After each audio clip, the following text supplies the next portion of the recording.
జై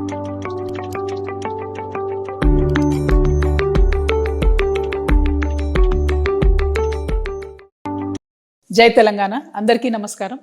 గత 36 రోజులుగా భారతదేశంలో అనేక మంది విద్యార్థులు, నిరుద్యోగ యువత చేస్తున్నటువంటి ఉద్యమం విజయం సాధించింది. వారు అనుకున్నట్టుగానే కేంద్ర మంత్రి ధర్మేంద్ర ప్రధాన్ గారిని రాజీనామా చేయడానికి కేంద్ర ప్రభుత్వం ముందుకు పంపించింది. మరి ఈ సందర్భంలో విద్యార్థులందరికీ కూడా నేను మనస్ఫూర్తిగా శుభాకాంక్షలు తెలియజేస్తూ ఉన్నాను. ఇది 100% విద్యార్థుల విజయంగా తెలంగాణ రక్షణ సేన భావిస్తూ ఉంది. మరి విద్యార్థుల విజయాన్ని కంప్లీట్గా తన ఖాతాలో వేసుకోవడానికి మన రాష్ట్ర ముఖ్యమంత్రి గారు రేవంత్ రెడ్డి గారు ప్రయత్నం చేయడం అన్నది నిజంగా చాలా సిగ్గుచేటు.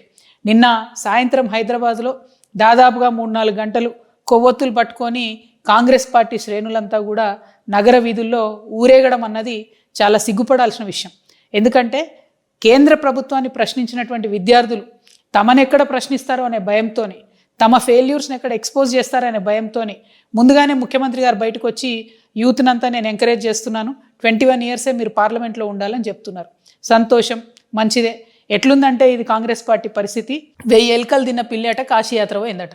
అట్లా ఇన్ని సంవత్సరాలకి అనేక సందర్భాల్లో విద్యార్థులను, యువతను మోసం చేసినటువంటి ముఖ్యమంత్రి గారికి 21 ఇయర్స్లో యువత పార్లమెంట్కి పోవాలన్నటువంటి జ్ఞానోదయం ఇవ్వడం అన్నది చాలా సంతోషం. కానీ మీ మీద నమ్మకం లేదు. మీరు ఏ బిల్లు అసెంబ్లీలో పెట్టినా దాన్ని పాస్ కాకుండా కేంద్రంతో లాలూచిపడి ఆపుతున్న విషయం ఈ రాష్ట్రంలో బీసీ ప్రజలకు బాగా తెలుసు.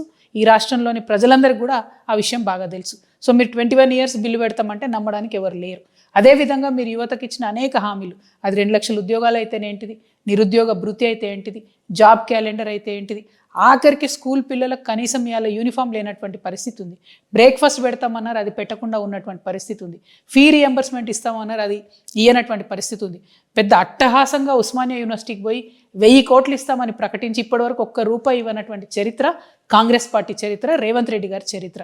అవన్నీ పక్కకు పోయేటట్టుగా కొవ్వొత్తులు పట్టుకొని కాంగ్రెస్ పార్టీ నాయకులంతా కూడా నగర నడివీధుల్లో ఊరేగితే ప్రజలు నమ్మరు. తెలంగాణ ప్రజలు చాలా విఘ్నులు. ఖచ్చితంగా సమయం, సందర్భం వచ్చినప్పుడు ఇదే విద్యార్థి లోకం, ఇదే యువలోకం అంతా కూడా మీ ప్రభుత్వాన్ని దించుతారనే విషయాన్ని నేను తెలియజేస్తా ఉన్నాను. Thank you. జై తెలంగాణ.